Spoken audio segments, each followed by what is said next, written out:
And it gets collected by the state at the point of purchase. They have a whole system that goes through.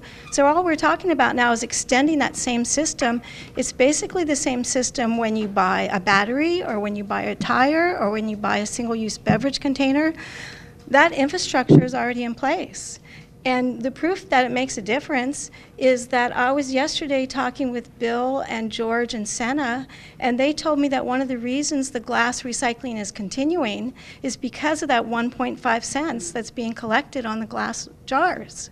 So one thing we need to do is raise that. That 1.5 cents was established like 25, 28 years ago. It's way too low. But we're talking about anything that comes into the state. It doesn't matter who made it. We don't have to convince Costco or anyone. Just like they did with the glass container fee, boom, right there at the register. Mm-hmm. And the manufacturer is paying the state? No, the consumer pays. The consumer pays. Mm-hmm. Believe me, if you just pay a little bit on each little purchase you make, it doesn't make a difference really to the person that's buying it. They pay, you don't even know. You didn't even know you were doing that.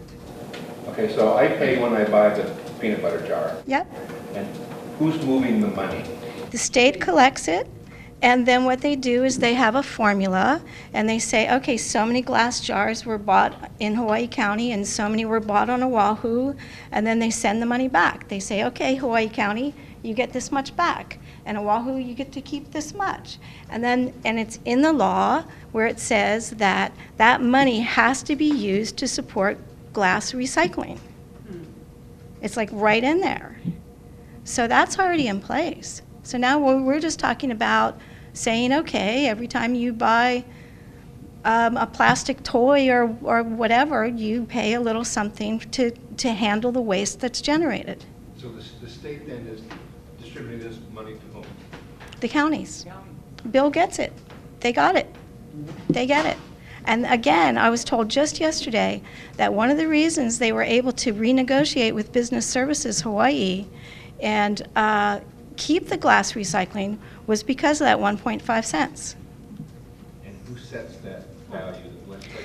It was set 25, 28 years ago in the legislature. One thing that we should do as a county is go back and say 1.5 cents isn't enough. It's not enough. We need more. And it could be on all glass items. Because again, you do the same thing. When you buy a battery, you pay to have that recycled. When you buy tires, you pay to have those tires collected and processed. Yeah, we're not reinventing the wheel. You just have to sit down and figure out, okay, how do we take this same infrastructure that's already in place and now expand it to include items that are packaged in plastic or whatever. That's where the work is. Right. Excuse me, Mr. Chair, but just as a point of order, is this public testimony or is this and she did not state her full name before she began? My name is Christine Kubat, and I'm here on behalf of Recycle Hawaii. Everybody needs to read this. Anybody doesn't have a copy? I apologize that it's on a whole bunch of paper.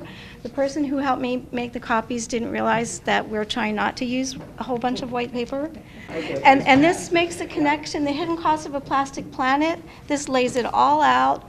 You know, really the connection between plastic and climate. So again, yesterday I was at Bill's office. Wow, what a session that was. And George raised the question, does this relate to Hawaii? You know, are these figures in here about Hawaii?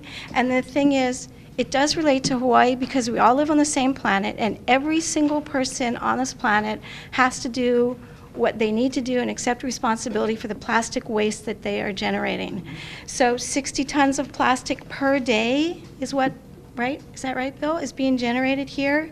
And we should not even talk about what we're going to do with that plastic until we're very clear on how we're going to reduce that amount to like maybe 10 tons per day. I'm still horrified at that, but whatever. Because we don't want to do anything, we don't want to make any decisions that lock us into a continuous consumption of plastic 60 tons a day. That means waste to energy. That means building blocks out of plastic. Any kind of technology like that we buy into, it's going to lock us into creating either that level or higher of plastic pollution. And we are not going to meet any of our goals to reduce to reverse global warming unless we reduce the amount of plastic we consume. That's the news of this. This is what we have to understand.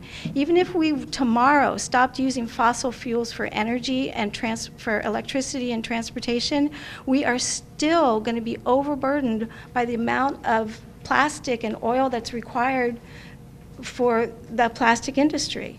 And so this helps us understand that, and everyone who's going to be involved in making decisions about where we go forward, this is our starting point. This is where we need to. I'm really appreciative because now we're in a political landscape where people are making decisions based on what the right thing is to do, not based on, you know, either their auntie's cousin is going to get some contract or their political contributors are going to get a big contract. And so I'm really appreciative of that, and Recycle Hawaii, we're here to do what we can to help.